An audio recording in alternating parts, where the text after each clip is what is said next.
흉식 호흡을 짧게 하거나 짧게 이렇게 숨을 쉬게 되면 가슴과 목 위에 거의 근육의 움직임이 없이 이렇게 호흡을 하기 때문에 이 밑에 있는 내장에서는 전혀 힘의 전달을 못 받아요. 그러면 이 순환력에 아무런 도움이 되지 않아요. 하지만 천천히 이렇게 복식 호흡을 하게 되면 한 번의 호흡에 전신이 저절로 자연스럽게 운동이 일어나거든요. 근육의 운동이 운동 에너지가 되어서 결국 내장과 혈액순환을 돌리는 힘으로 그대로 환원돼서 직접 30분씩 1시간씩 운동하는 효과를 이 호흡만 가지고도 그 이득을 그대로 가져올 수 있게 돼요. 호흡만 잘해도 장수한다는 말이 있습니다. 많이 들어보셨죠? 그런 건강에 도움되는 호흡법 중에서 아무래도 역시 가장 유명한 호흡법은 복식 호흡이 아닐까 싶습니다. 복식 호흡이란 말 많이 들어보셨죠? 하지만 복식 호흡이 그렇게 중요하다고 하면서도 정작 그럼 복식 호흡을 어떻게 하느냐, 왜 몸에 좋으냐 물어보면 대부분 제대로 답변을 하지 못하는 경우가 대부분인 것이 현실입니다. 그래서 이번 편에서는 이 복식 호흡의 정확한 정의와 원리는 무엇이며 그리고 그 방법과 효용에 대해서 좀 더 구체적으로 나눠보는 시간 갖도록 하겠습니다. 나중에 복식 호흡의 원리를 더 구체적으로 설명드리고 나면 훨씬 더 잘 이해가 되시겠지만 먼저 이 복식 호흡을 하는 것 자체만으로도 실제로 심폐 기능이 향상되고 그 숨쉬는 자체만으로도 혈액순환 향상에 큰 도움이 될 수가 있습니다. 하루 종일 호흡하는 그 자체만으로도 약간의 운동의 효과를 볼 수도 있고요. 그리고 당연히 이 복식 호흡을 쓸 수 있게 되면 말하고 노래하는 데에는 더없이 큰 효용을 내는 것이 사실입니다. 따라서 호흡만 잘해도 장수한다는 말은 결코 빈말이 아닙니다. 이런 복식 호흡에 대해서는 오해들이 정말로 많은데요. 그 오해들에 대해서 하나하나 좀 짚어보겠습니다. 먼저 복식 호흡에 대한 오해들을 하나씩 열거하면 1번, 배에 힘을 꽉 주고 호흡을 하는 것이 복식 호흡이다. 아닙니다. 그리고 2번, 횡격막을 컨트롤하는 방법을 익혀서 이 횡격막으로 호흡을 컨트롤할 수 있어야 된다. 아닙니다. 3번, 복식 호흡을 하면 오히려 숨을 내쉴 때 배가 나오고 숨을 들이쉴 때 배가 도리어 들어간다. 이렇게 알고 있는 분들 굉장히 많거든요. 아닙니다. 또 네 번째, 복식 호흡으로 노래하면 저절로 노래가 술술 나오고 고음이 올라간다. 이 역시 아닙니다. 여섯 번째, 복식 호흡은 굉장히 어려운 기술이고 그래서 경지에 올라야만 복식 호흡을 쓸 수 있게 된다. 이 역시 아닙니다. 그런데 이게 대부분 다 틀린 내용인데 희한하게도 이런 내용으로 전부 다 복식 호흡을 이해하고 있어요. 완전히 잘못된 정보입니다. 복식 호흡은 전혀 이런 것이 아닙니다. 배에 사실적으로 힘을 주게 되면요, 복식 호흡이 오히려 다 끊어져서 복식 호흡을 쓸 수 없게 돼버리는 방식으로 갑니다. 배에 힘을 줘서 호흡을 하면 복식 호흡이 되는 것이 아니고요. 조금 어려운데 복식 호흡을 제대로 하면 저절로 배에 힘이 들어가지는 그 반대 원리라고 이해하시면 됩니다. 그리고 이 횡격막이라고 하는 것은 근육이 아니에요. 이거를 스스로 컨트롤하는 것이 아니라 이 횡격막은 다른 힘의 원리에 의해서 저절로 수동적으로 움직이는 그런 원리로 움직이는 곳이에요. 이렇게 조금 수정해서 이해하실 필요가 있고요. 그리고 당연히 숨을 들이쉬면 배가 나와야 되고요. 숨을 내쉬면 배가 들어가야 돼요. 복식 호흡을 한다고 이 전체가 꼬이는 게 아니에요. 전체 배는 원래 호흡하듯이 들이쉬면 나오고 내쉬면 들어가는 그 원리는 유지한 채로 단지 옆구리 조금 그리고 배 중간에 작은 근육이 아주 살짝 뭉쳐서 요만큼 튀어나오게 되는데 그것을 잘못 이해해서 방금 아까 전에 이야기한 것처럼 완전히 잘못 이해하고 있는 것 뿐이거든요. 복식 호흡이 노래를 부를 때 그 발성의 기초가 되는 것은 확실히 맞지만 그 복식 호흡만으로 고음이 올라가거나 음색이 완성되는 건 역시 전혀 아닙니다. 복식호흡은 말 그대로 기초적인 호흡법일 뿐이에요. 복식호흡은 사실 태어날 때부터 누구나 마음대로 자연스럽게 쓰던 가장 자연스러운 호흡이에요.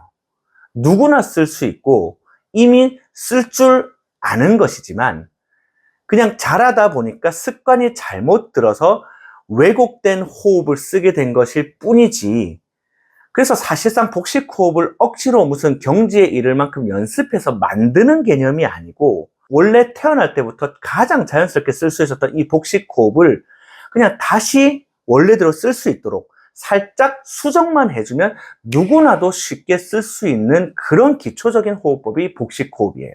사실 이 복식호흡을 노래하거나 말하는데 직접 적용하는 거는 솔직히 쉽지 않아요. 하지만 단지 호흡하는 거를 복식호흡으로 하게 해달라, 이거 만드는 거는 사실은 몇 초 걸리지도 않습니다. 그냥 자 따라해 보세요. 한번 이 영상을 보시면서 그냥 이걸 흐름만 따라 하셔도 바로 복식호흡이 됩니다. 자, 딱 앉으셔가지고요, 등을 그대로 자연스럽게 쫙 펴주세요.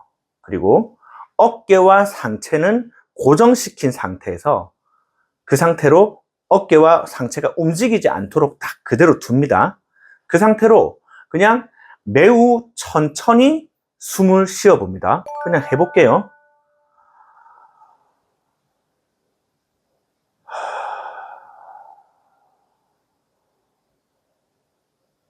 네, 끝났습니다.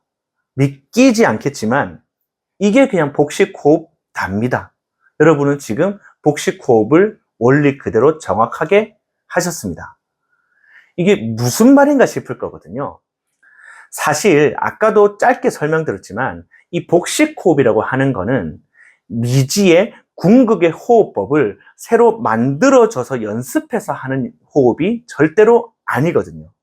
그냥 원래 내가 이상한 습관만 들이지 않으면 누구나 자연스럽게 그냥 당연히 나오는 가장 본연의 기초 호흡이기 때문에 그냥 원래 잘못된 호흡의 예를 들면 이렇게 흉식으로 하거나 빨리 하게 되면 막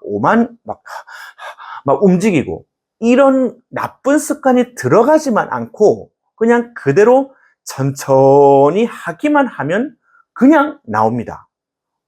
다시 말씀드리지만 잘못된 습관으로 이상한 동작으로 엉뚱하게 호흡하지만 않고 상체 고정만 시켜놓고 천천히만 하면 그저 머리로 생각할 필요도 없어요. 이론도 필요 없어요. 그냥 천천히 하기만 하면 됩니다. 한번 해보세요. 다시 한번 해볼게요.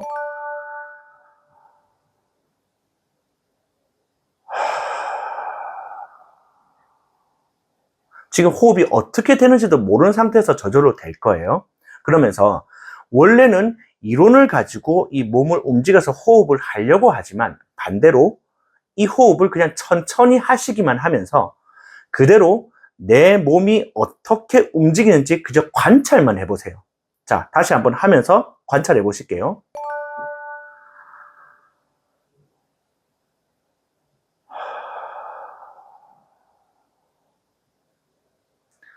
해보시면서 관찰을 해보시면 그대로 느낄 거예요.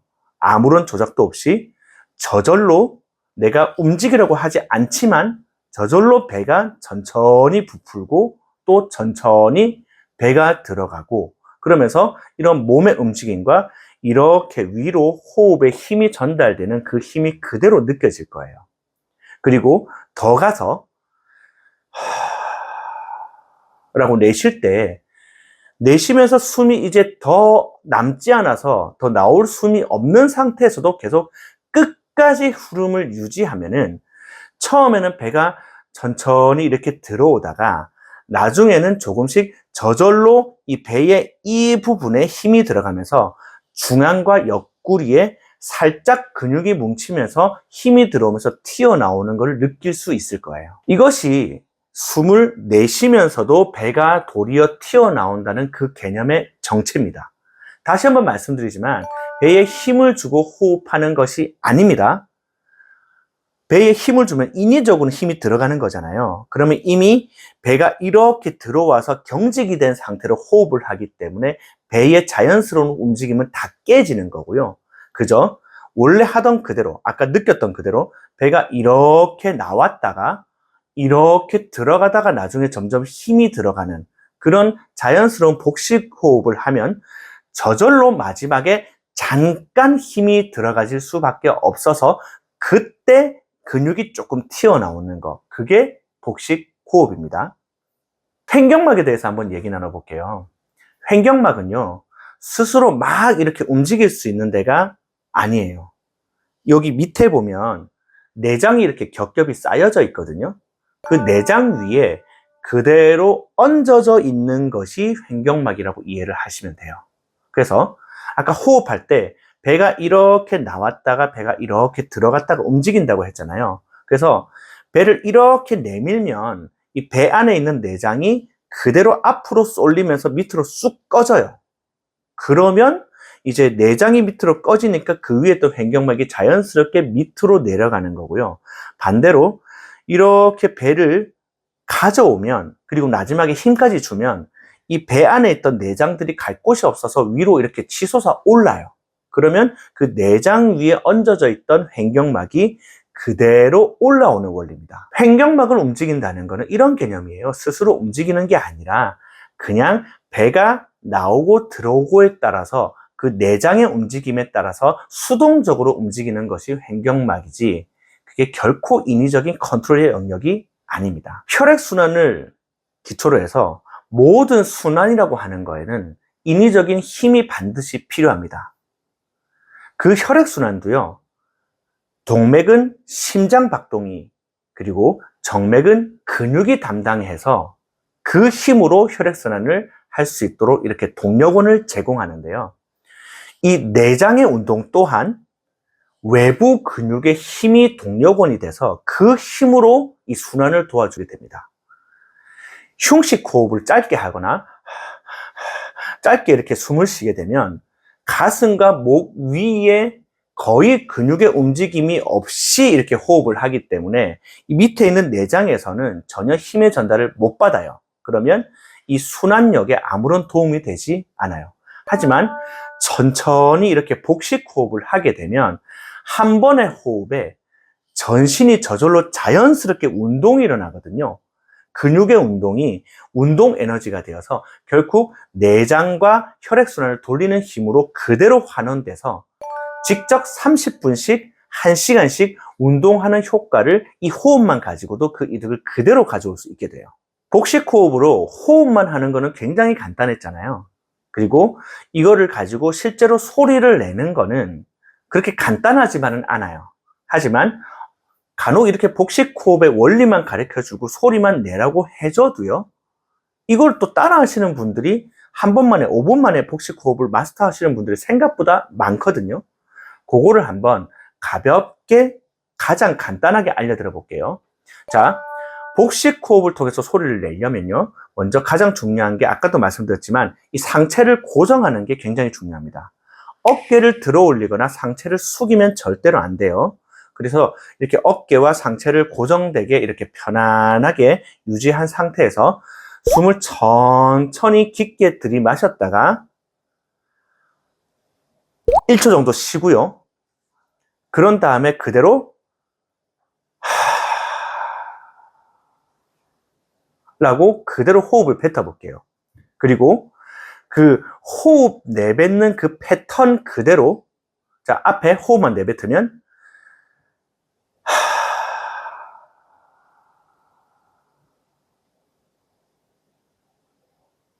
이렇게 되거든요. 여기서 중요한 거는 호흡이 끊어져도 결코 다르게 바꾸거나 상체를 숙이거나 하면 안 됩니다. 처음에 호흡이 나가는 그 흐름 그대로 계속 유지를 하시게 되면은 자연스럽게 배에 힘이 점점 들어올 거거든요. 그런 패턴과 원리 그대로 이번에는 한숨을 길게 쉬어 볼게요. 어떻게 하냐면,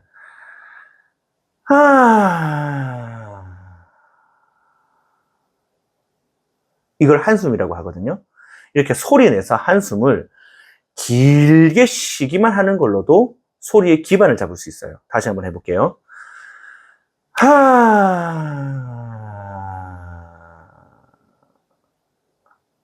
요때 나오는 이 소리가 복식 호흡의 기반이 되는 가장 본연의 내 목소리 그 자체예요. 그 상태에서 조금 더 길게 가볼게요. 이때는 이 한숨을 포물선을 그리듯이 쭉 가봅니다.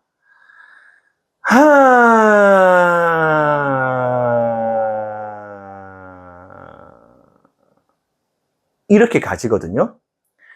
요때 이 중간에 나는 소리가 정말로 복식 호흡을 했을 때의 내 소리, 내 목소리 그 자체거든요. 그래서 포물선을 그리는 그 딱 중간 소리 있잖아요. 그 중간 소리를 그대로 잡아서 그 흐름 그대로 계속 밀어냅니다. 그럼 어떻게 되냐면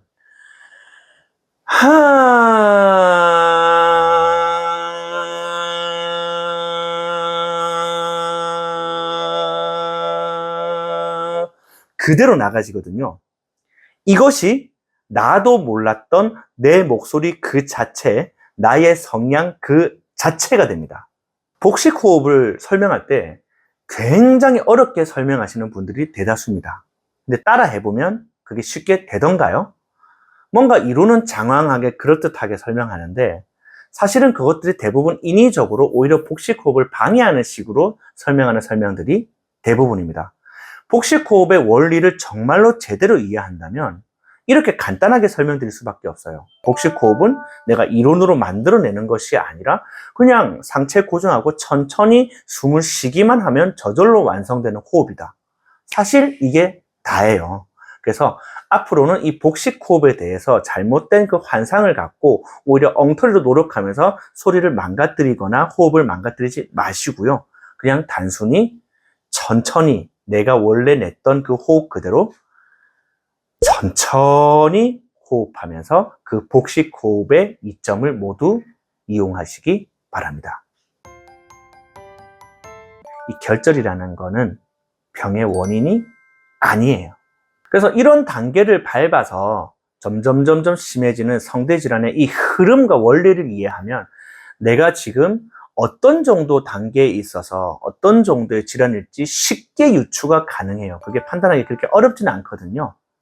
그리고 보통 또 완전히 샛길로 새서 이렇게 내가 무슨 문제가 생겼는지 제대로 감을 못 잡을 때는 괜히 이거 갑상선에 문제 생긴 거 아니야? 아니면 이거 암인 거 아니야? 왜냐면 자꾸만 이제 시원하게 해석을 안 해주고 제대로 판단을 못 해주고 원인은 모르는데 자꾸 증상이 나오니까 이렇게까지 생각하시는 분들이 있어요. 하지만 갑상선의 기능을 다시 한번 제대로 이해하면 훨씬 이해가 쉽거든요.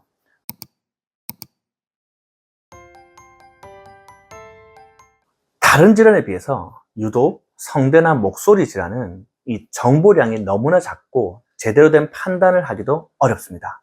갈수록 목소리가 막 거칠어지고 막 신목소리가 나고 조금만 말해도 막 목이 아프면 설마 나도 성대결절이라는 큰 병에 걸린 것 아닌가?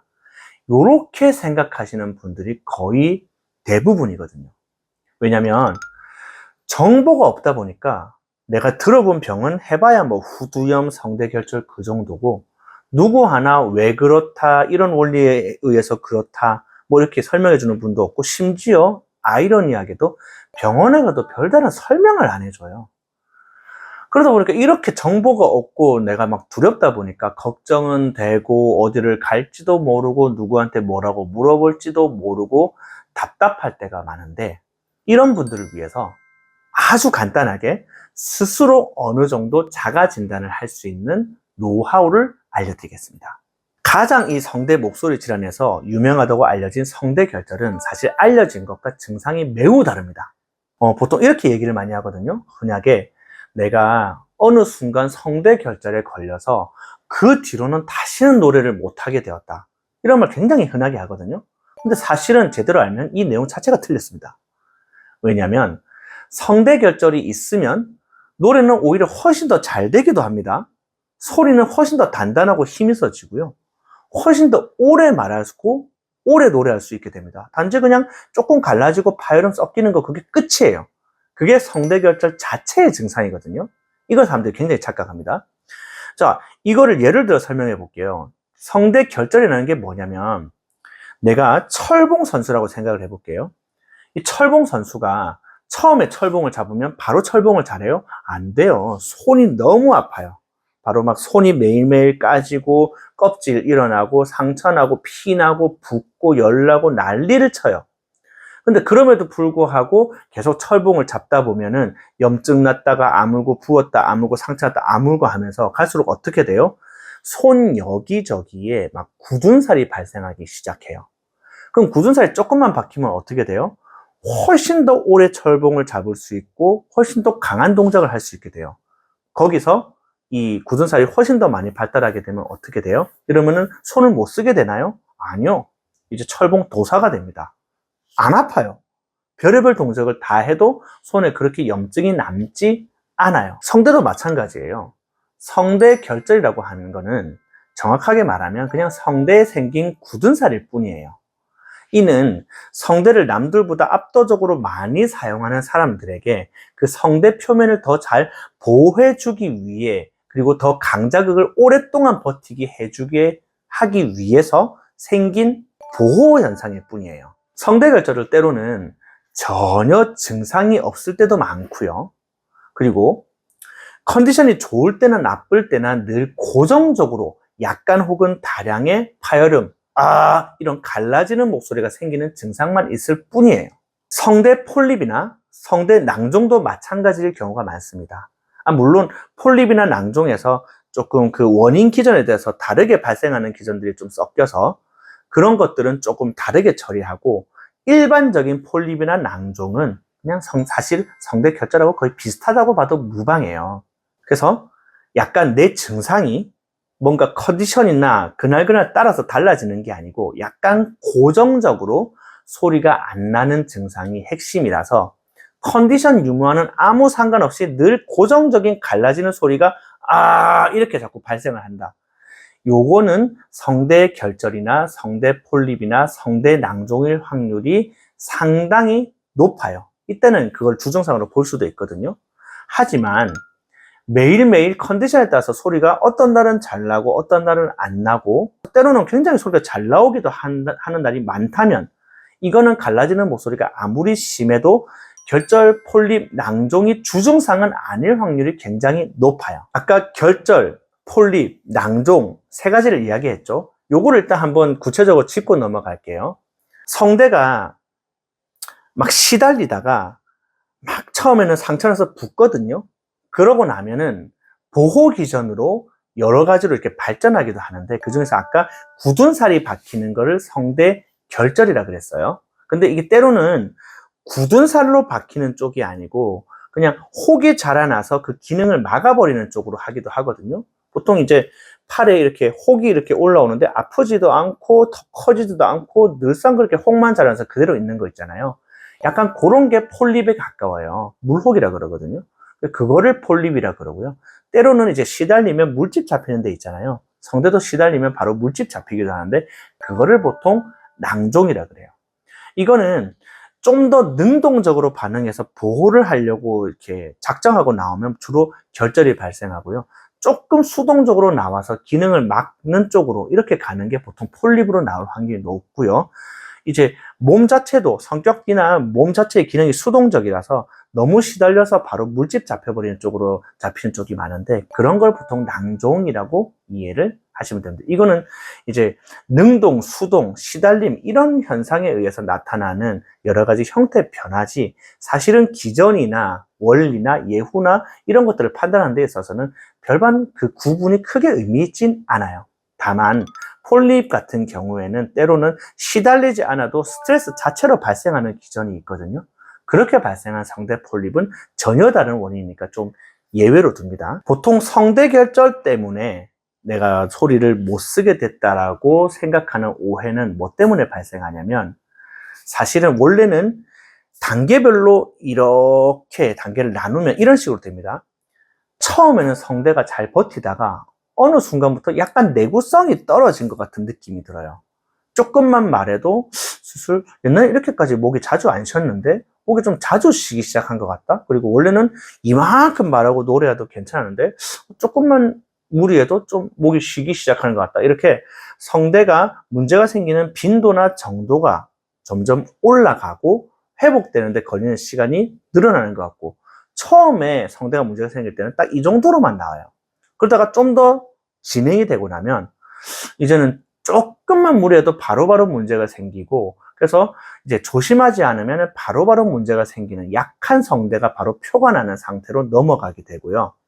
그러고 나면 이제 조금만 무리해도 바로 문제가 생기니까 이제 염증이 발생하기 시작해요. 이물감이 느껴지기도 시작하고, 가래가 나오기도 하고, 그리고 갈라지는 목소리가 심해지기도 하고, 예전에 비해서 노래가 확연히 안 되기 시작하고, 고음이 좀 안 올라가기 시작하고, 이런 것들이 컨디션에 따라서 드라마틱하게 이제 표가 나기 시작해요. 이제 염증 단계로 넘어온 거고요. 보통 이런 거를 후두염이라 그래요.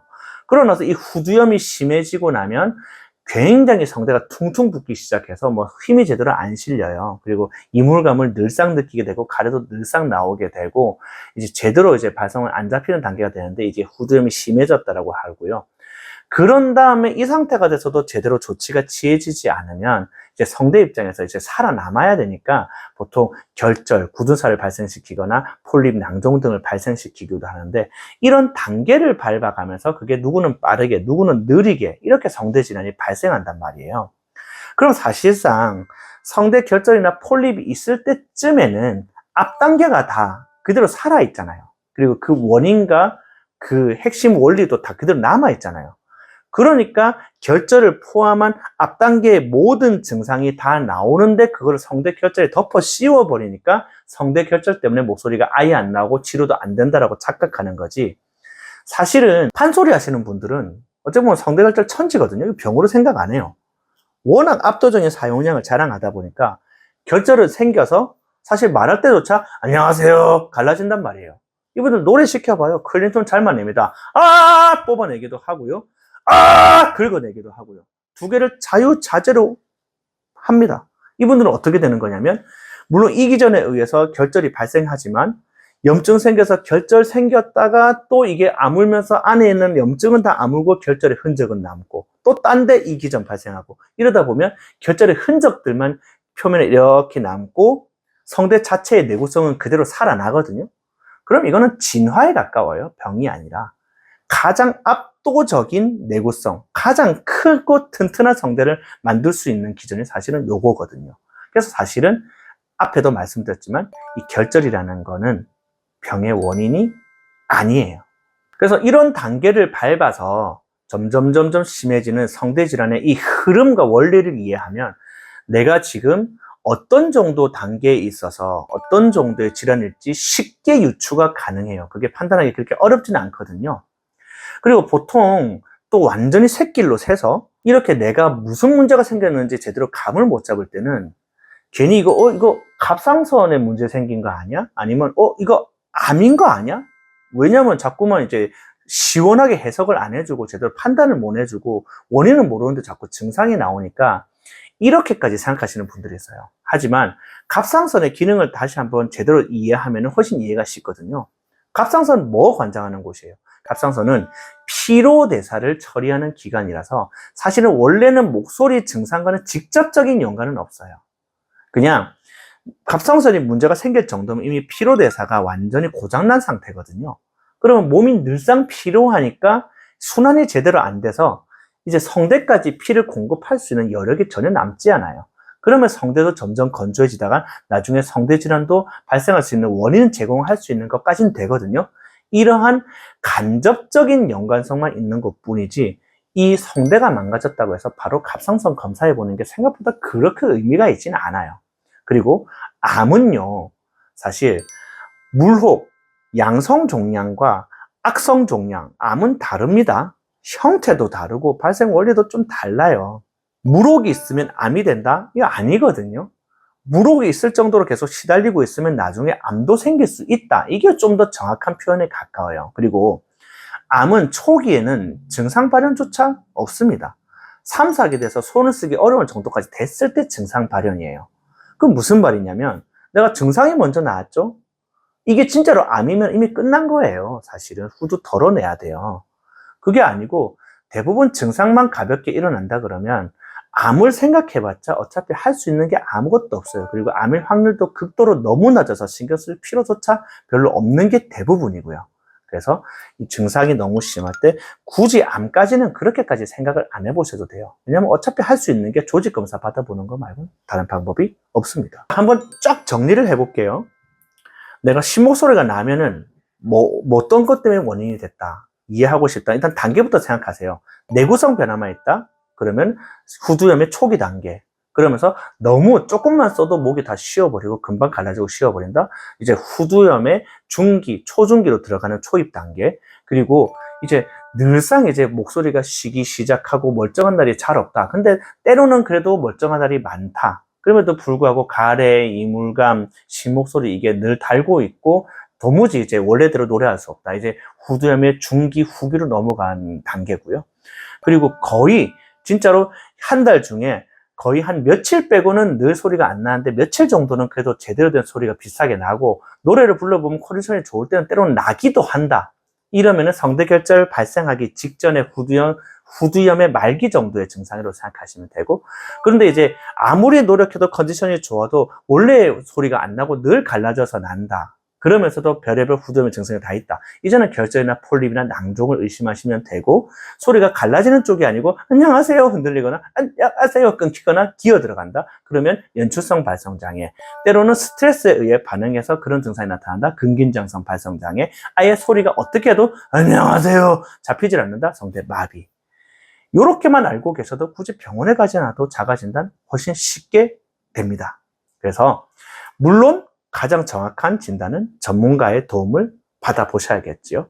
하지만 그 전문가에 찾아갔음에도 불구하고 영 설명을 제대로 못 해낸다? 성대 질환에 한해서는 한 번쯤 의심해 보시고 진짜 성대를 잘 아시는 전문가를 다시 한번 찾아보시기 바랍니다.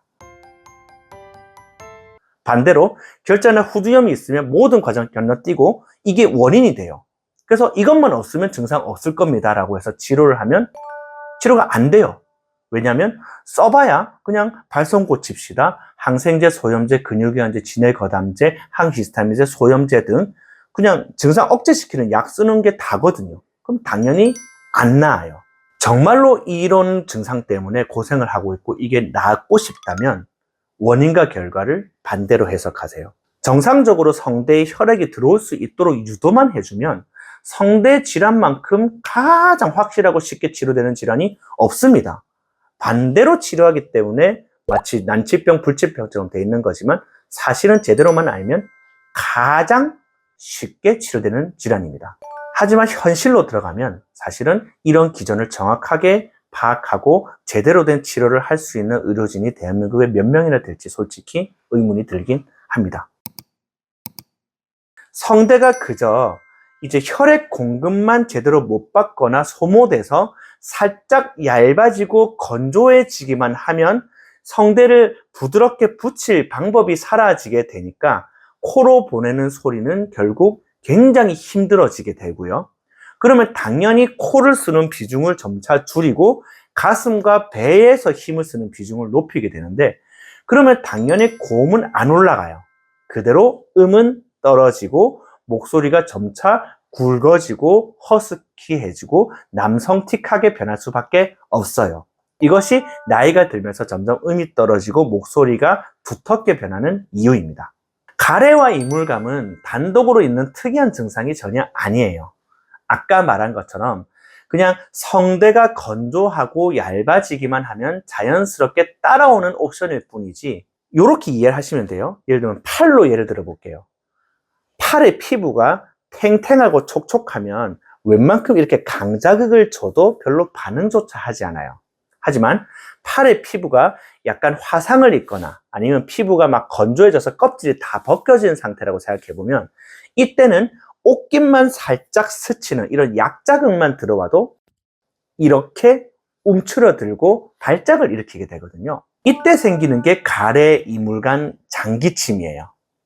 왜냐면 후두가 혈액 공급이 잘 돼서 팽팽하고 촉촉하게 적셔져 있으면 웬만한 자극에는 반응을 안 하는데 이게 공급이 끊어져서 조금만 건조해지면 피부가 다 벗겨져 있는 것처럼 그런 상태를 띠기 때문에 이때 조금만 강자극을 주면 어떻게 돼요? 바로 발작이 일어나요. 그게 아무 이유 없이 조금만 공기가 안 좋거나 자극을 해도 장기침, 마른 기침이라는 이유가 바로 발생하는 거고요. 그리고 이렇게 피부가 벗겨져 있으면 조금만 상처가 나도 금방 상처가 깊어져서 부을 수 있거든요. 이 붓기가 느껴지는 게 이물감. 그래서 조금만 써도 바로 이제 목에서 이물감이 느껴진다. 목에 뭔가 붙어 있는 것 같고 늘 뭐가 걸려 있는 것 같다. 그 이물감은 결국 그 성대가 얇아져서 부었을 때 나오는 현상일 뿐이에요. 그리고 이렇게 상처에 예민해지면 그 상처에서 언제든지 진물이 올라올 수 있잖아요. 그 진물이 뭉쳐지면 그게 바로 가래예요. 콧물이나 뭐 폐에서 나오는 그런 거 아니고요. 그냥 성대 자체에서 조금만 자극받으면 진물 나오는 거. 그게 그냥 가래일 뿐이에요. 자, 보통은 이런 가래나 장기침이 나오면 내가 담배를 많이 펴야지 그런 반응이 나올 거라고 생각하기 때문에 내가 왜 담배도 안 피는데 목소리가 이래? 아니면 진물이 나고 장기침이 나고 막 거칠어지고 가래가 나와? 이렇게 표현하지만 사실은 담배를 많이 피면은 그 담배 연기가 원래도 폐의 표면을 자꾸만 상처를 내서 폐나 기관지에 염증을 일으키기 때문에 거기에서 진물이 올라와서 뭉쳐져서 그렇게 가래가 되는 거거든요. 근데 그런 가래 반응은 폐의 염증을 일으켜도 나올 수가 있고 후두나 성대 자체에서도 나올 수가 있어요. 폐에서 나오는 거, 그래서 담배 많이 펴서 가래를 많이 끓는 분들은 가래를 이렇게 뱉어요. 이렇게 뱉어요. 이게 폐에서 올라오는 가래의 소리예요. 하지만 보통 여성분들, 담배를 안 피는 분들이 가래가 나올 때는 이렇게 안 나와요. 어떻게 하냐면 이렇게 해서 가래를 뱉거든요. 이거 폐에서 나오는 거 아니에요. 그냥 성대나 후두에서 나오는 거예요. 그래서 이런 경우에는 물론 담배를 엄청 많이 핀 분들이, 남성분들이 아니면 노인분들이 이렇게 여기서 이런 가래가 나온다면 그거는 담배를 많이 핀 영향이 맞고요. 그게 아니라 자꾸만 다른 이유 없이 여기에서 자꾸만 가래가 끓어서 나오고 이물감이 든다면 그거는 결국 신목소리가 나는 원리랑 똑같이 성대가 건조해져서 나오는 반응입니다. 그러면 의문이 들 거예요. 이 성대에 혈액 공급이 제대로 안 되고 건조해져서 모든 증상들이 발생한다는 설명을 들었는데 그러면 그거는 왜 그런가? 그리고 또 그게 그렇게 간단한 원리라면 금방 치료할 수 있을 건데 왜 치료를 해도 낫지 않는가? 이런 의문들이 보통 따라오기 마련이거든요. 사실은 제가 중간에서부터 시작을 했어요. 성대가 혈액 공급을 잘 안 받아서 성대가 건조해지고 얇아져서 문제가 발생해진다. 이 중간부터 얘기하기 때문에 좀 헷갈리는 건데 사실은 그 앞에 가장 근본적인 원인부터 얘기하면 성대에 왜 혈액 공급 안 되겠어요? 네, 간단해요. 이 몸 자체에 체력과 기능이 떨어져서 혈액순환 능력이 떨어지면 당연히 성대로도 들어올 수 있는 혈액량이 줄어들겠죠. 1번.